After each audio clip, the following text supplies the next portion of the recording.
Ever wonder why and how people get promoted at work? Ever wonder why some dumb people get promoted at work? Hello, I'm Michael Denisoff. I've dedicated my whole life to helping organizations be successful and have great, healthy, and robust cultures. On today's podcast of Workforce Trauma, How Corporations Really Work, we're going to talk about getting promoted and the rise of cronyism, nepotism, and really incompetence in the workforce. So, this is a good one today because you need to understand how things really work and how to get promoted. So, let's start off with this. Have you ever been at work and maybe you're not even put your hat in the ring for a job?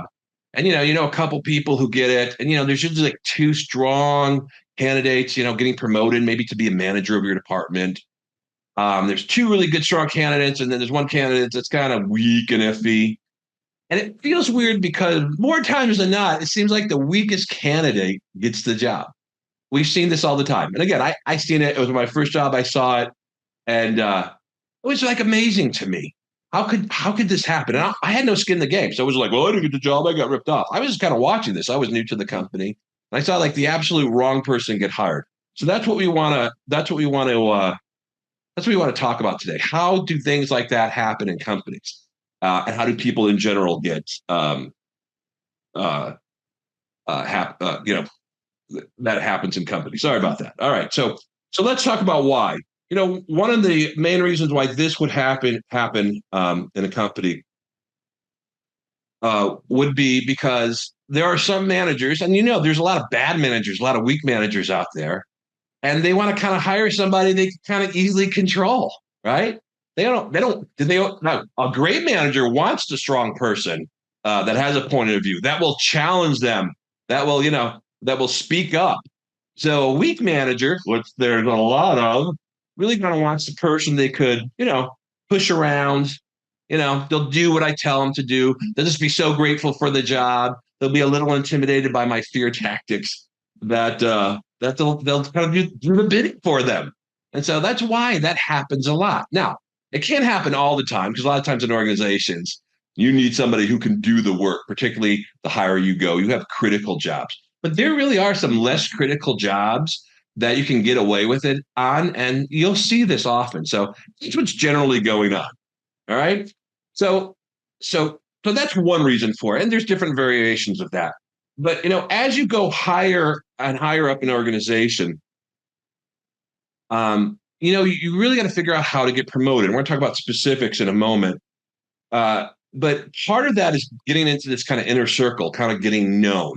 And there's a good side and there's a bad side of this, right? So it's good to get closer to the inner circle to the point where you don't lose your integrity. Because once you're in, you're in. So if you're full in with the inner circle, it's like joining the mafia. You're in for life. And often it doesn't end well for you. So just know that, because the inner circle you're in, there's another inner circle inside of that one. And there's another inner circle. And you just have to decide, well, how much can you stand it or be okay with being into that? Because once you're in the inner circle, people are going to look out for you, which feels good. It feels good. And there's a level of that where that's good.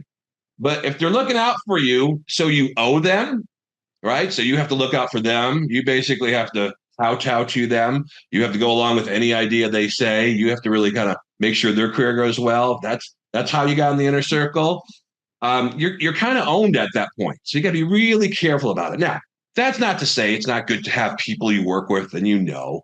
Certainly we see this in football a lot, right? You'll see a new head coach and he brings over his coaching staff because he knows the people. And so there's something to be said about that. There's loyalty, which is a good thing, right? And he knows how they work. They have good team dynamics. He knows that they're actually capable players or coaches. That's a good thing.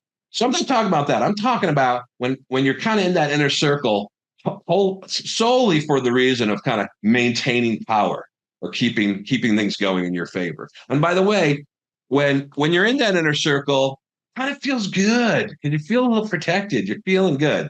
But like all alliances we see in reality TV shows, it breaks down sooner or later, and you'll be kind of the person who gets crunched by that. All right, let's talk about nepotism. So nepotism is a very strong driver in organizations, and it happens more than you think, particularly at the higher levels.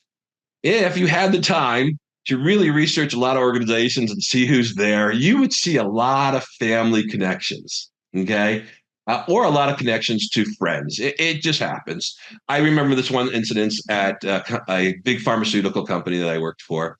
There was this guy who came on. He's probably like 35, and he had this kind of SVP role. And I'm like, well, this guy must be brilliant. He must be super sharp. And he was a nice enough guy for sure. But was he particularly impressive? Not really. Particularly smart? Not really. A good guy, smart person, but not 35, an SVP role. So just for funs and giggles, I decided to do some research, and sure enough, it turned out he was the nephew of one of the executive VPs back in New Jersey. So how did that happen? Well, we know how that happened. It was nepotism. So nepotism is strong. Can you fight it? You probably can't, you know? So pray that you have an uncle who is a big time now. You don't want to take advantage of that either, because there's problems with that too. Even at this one company I worked for, I'll never forget, they brought in, it was a growing company. They brought in this new CEO, and he immediately hired his son, his daughter-in-law. He hired his best friend as his number two, who immediately brought his son or daughter and son-in-law into the organization. And this is an organization that prescribed to have high values. Well, right away, that's a problem. Because even if all four of those people were great performers, you think we're ever going to have an honest conversation about them in management meetings or in HR? Everybody's going to be always a little afraid of them. And it turns out these four people love that fact. They wielded that fact. In fact, I had a report to one of those people. And what was wrong with this person is he was running this pretty large consulting group, a junior consulting group. And he came and he was a flight attendant. And listen, I love flight attendants. Their job is real. They know what they're doing. They are fantastic. And they're really safety officers, but they're not necessarily good at running a business, this sales department, this consulting group. So every time I would challenge him, he would say, guess what? My father says. He said the CEO said it, but no, he said, my father says we need to do it this way. So it was a really horrible thing. So horrible to the point I went to the CEO and I asked him about it. And he said, when I look at my son here at work, I don't see him as my son. I see him as an employee, which, by the way, is either a bold-faced lie, right? Or two, he's a terrible father.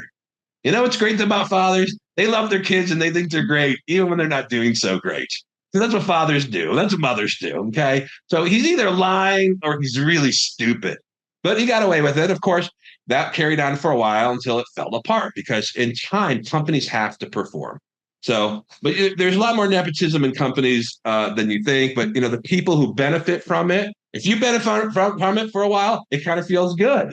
But you got to be really careful that you prove your worth because you can become really pompous and you rely on your connections as opposed to your skill set. So be careful about that. As I always like to say, everybody hates nepotism until it benefits them. And it's true. So just be careful of that. Make sure you're not a hypocrite if something works for you. And this happens everywhere, by the way. It's not totally bad. How many times you said, oh, man, I can get you a job at the fire station because, my uncle works there, or I can take care of this advantage and knowing people. And it is a little bit about who you know. We know that's a reality of it. But when it becomes the norm or it's so accepted, regardless of skill sets, that's where it becomes problematic. And related to nepotism, we could call it adjacent nepotism, which is the niece, nephew, the brother thing. Again, happens all the time, particularly as people that they have different last names. They get in there. But if you would look at these large organizations and you would really break down, particularly the executive team and the layer below, you would see a lot of family connections in different ways. So just be aware of that. Again, same thing. It happens all the time with cronyism. So cronyism is, beyond family. It has to do with friends, right? And so as you can imagine, this fella from this company whose dad put him in charge of my department, he immediately hired four of his really good friends that he went to college with. All right. Like I said, is that a purely bad thing? Not necessarily. Doesn't feel good. Were they really great workers? Not really. Was he looking out for his friends, which is a good thing? Yes.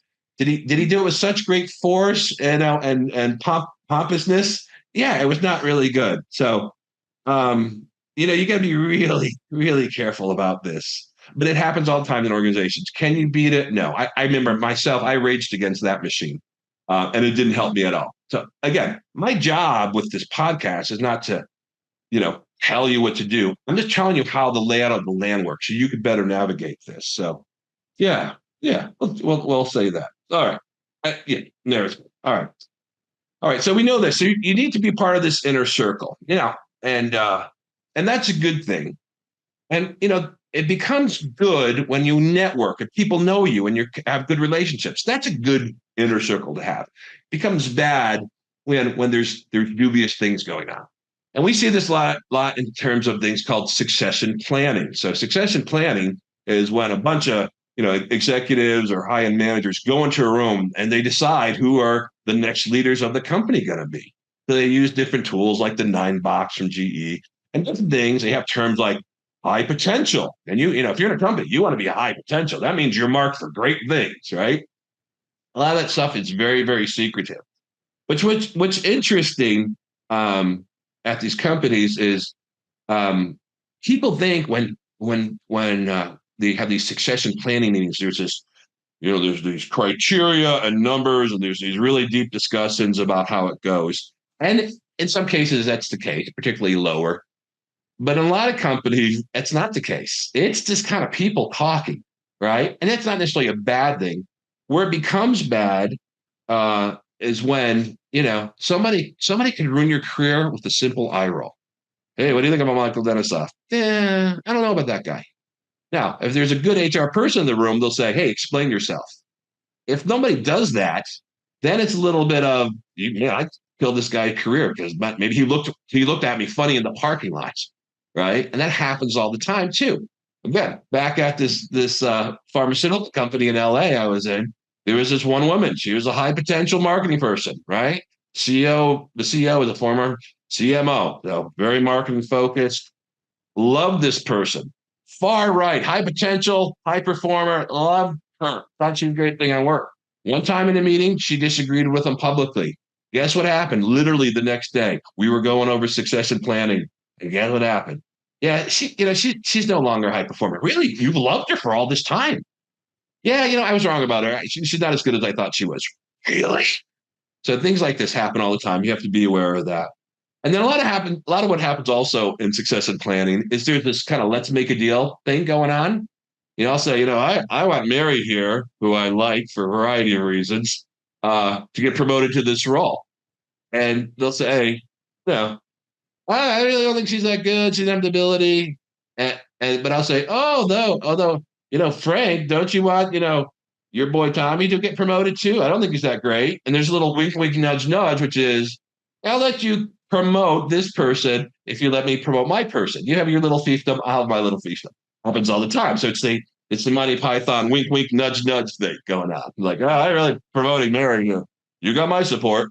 Don't forget, I need your support when I want Tommy, who's clearly not qualified, but he's my sister's kid. So it happens all the time. So again, I don't want to depress you about this. It's just how it works a lot, and connected also with this. You'll have heard this before, the horns and halo effect, right? Some people do one thing bad and it ruins their career, and the stink is on them, And some people can overcome it, particularly if it's a good company, a forgiving company, a healthy company. They can overcome it.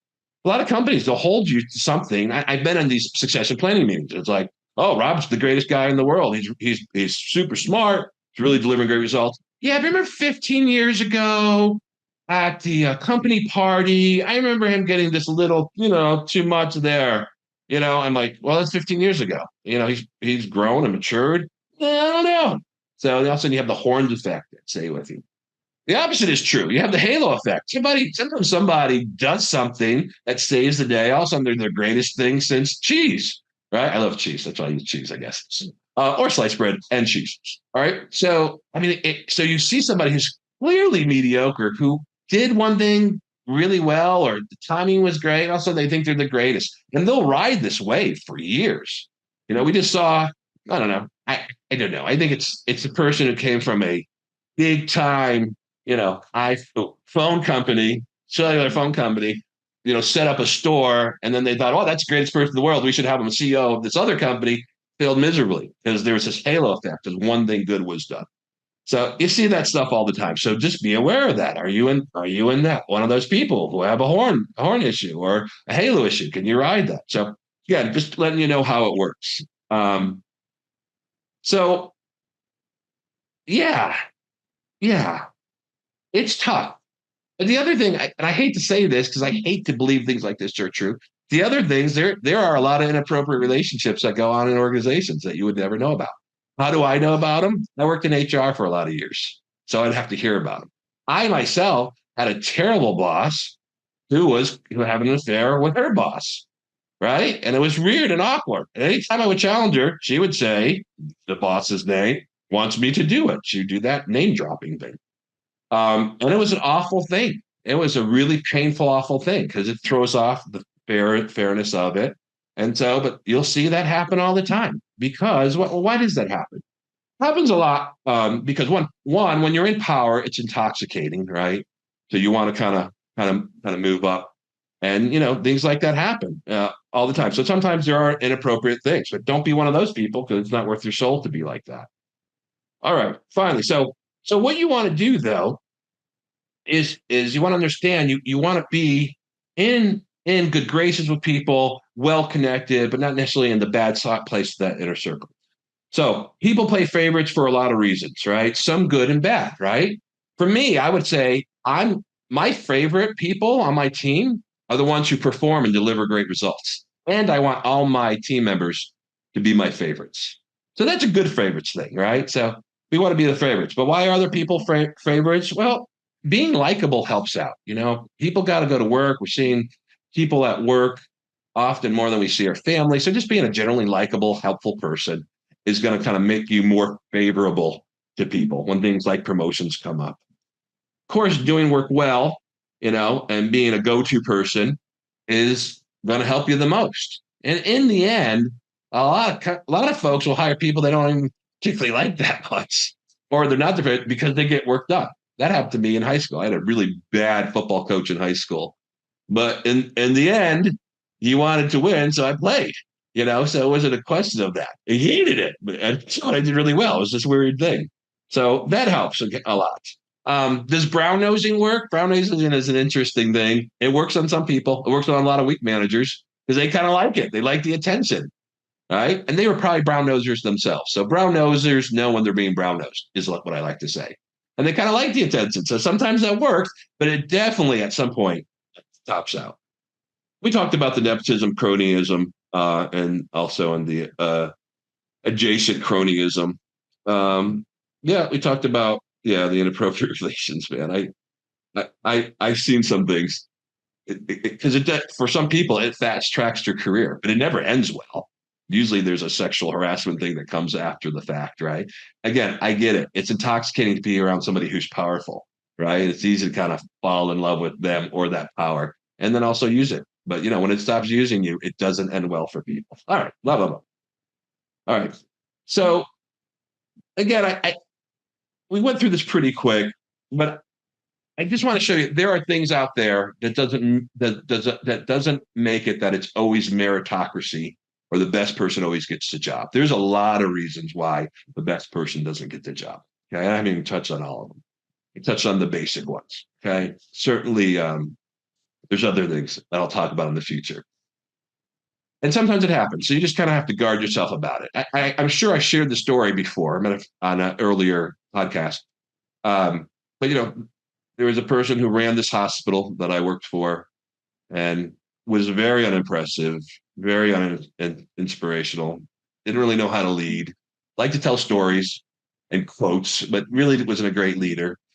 And I finally asked, his direct reports, how did this person get the job? And they all said the same thing, which was he came from a prominent family. What does that mean? Right? So it's disappointing. It just happens. You have to know it's just a part of how things work.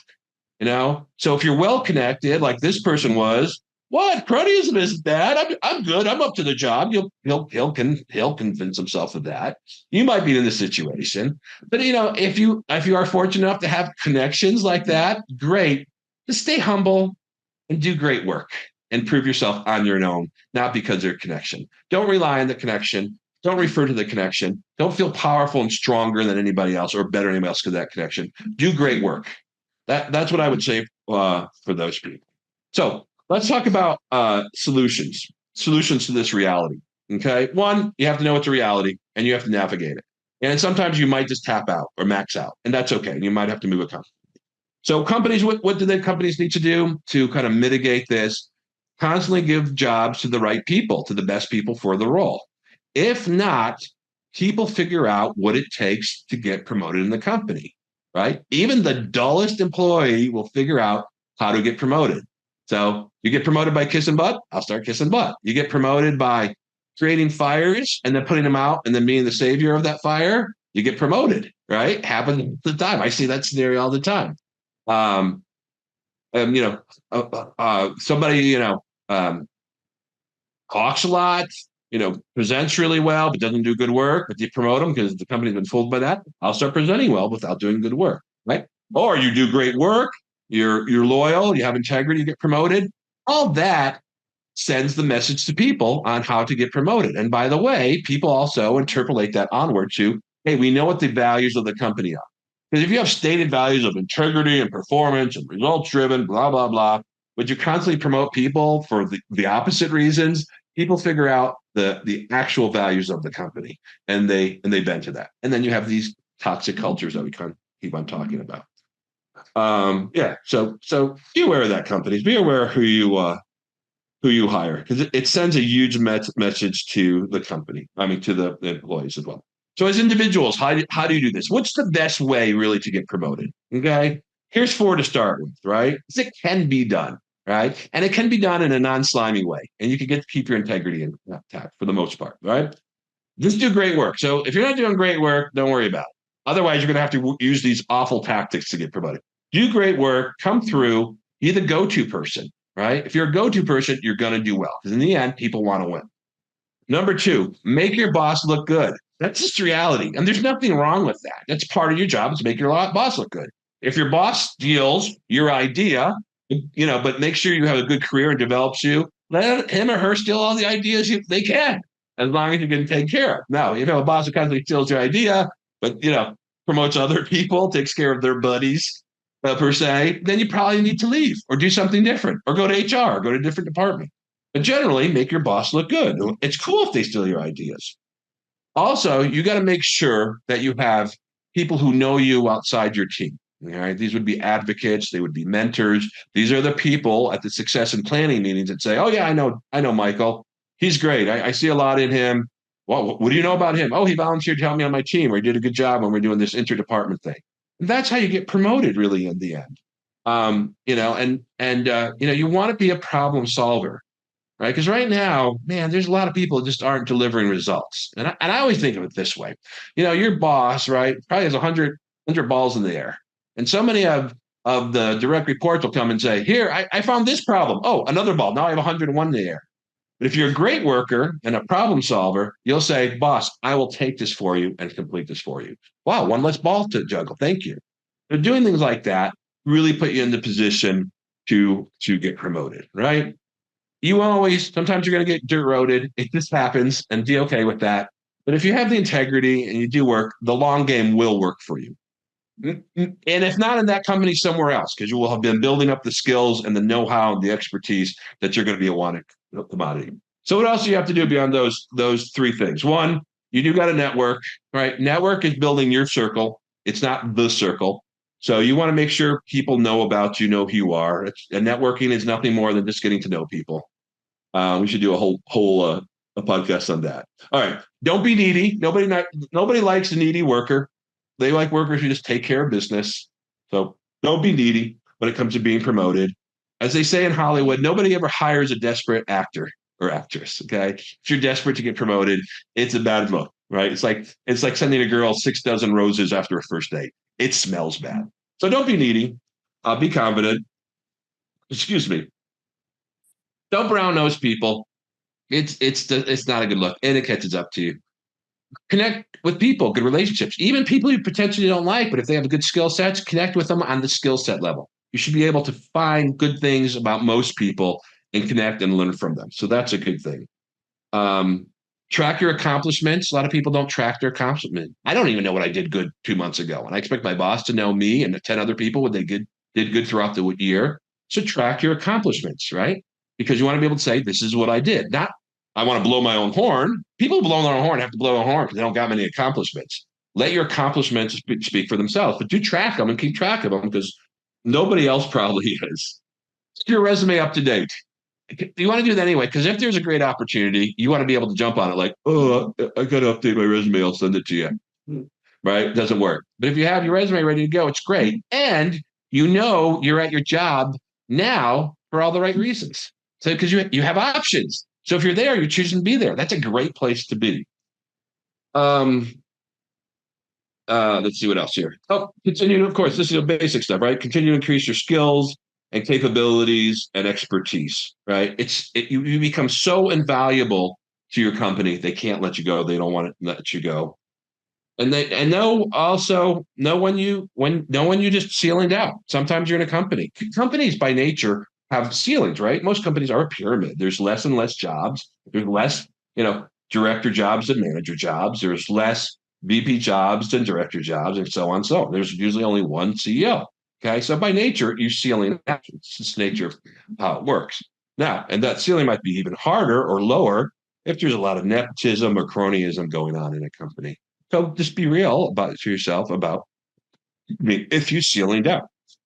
And I think that will serve you well. So hopefully that was good. Hopefully that was helpful to let you know how this stuff really works inside of the organization. And you can still walk a good path, an integrity path, while still doing well. And there'll be some times where it's just unfair because life is unfair. So I hope that helps. And we'll see you next podcast on work trauma, how organizations or how corporations really work.